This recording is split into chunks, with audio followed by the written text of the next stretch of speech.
Hello students, in this video you're going to identify the hydroxide or NH signal in an NMR spectrum. First of all, you should know what a labile proton is. The hydrogen atom in hydroxide or NH group is the labile proton. Now students, in the previous graph you saw that the hydroxide signal in the high resolution NMR spectrum of ethanol appears as a single peak.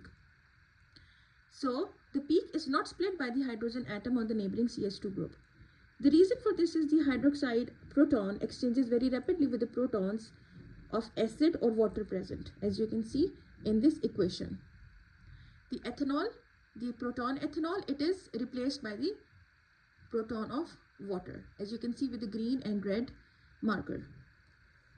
So this is a very important point. That is why the CH3 CH2OH NMR peak appears as a single peak.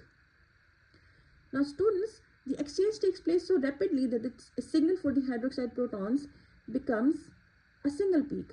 This exchange also happens in amines and amides which contain the NH group.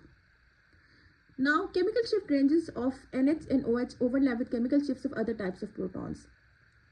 Signals can also appear outside coated range because of the choice of solvent or concentration. So that is why the NMR spectra is difficult to interpret. So for this reason, we use heavy water, that is D2O. D, that is deuterium, it is the isotope of hydrogen with one proton and one neutron. Students, we add deuterium oxide to the sample. As you can see in the equations, the hydroxide, the proton of the hydroxide, it is replaced by the deuterium, and in the lower equation, that is NHCO amide, the proton is replaced by the deuterium. So the deuterium atom, that is D2O, is called heavy water.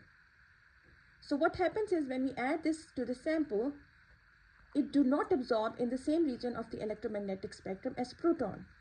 This makes the OH or NH signal disappear from the NMR spectrum. So by checking against the peaks in the original NMR spectrum without D2O, we can tell if the hydroxide or NH groups are present in the sample.